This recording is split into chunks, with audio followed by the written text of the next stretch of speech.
Divide 647 by 2 in long division method. So 2 times 3 is 6. On subtracting we get 0.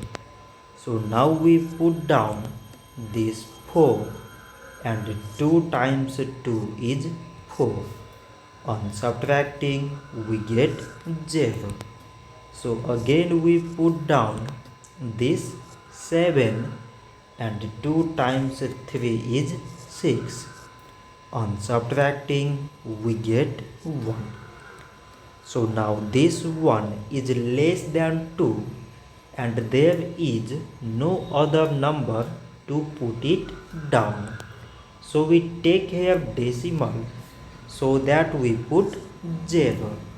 So it is 10 and 2 times 5 is 10.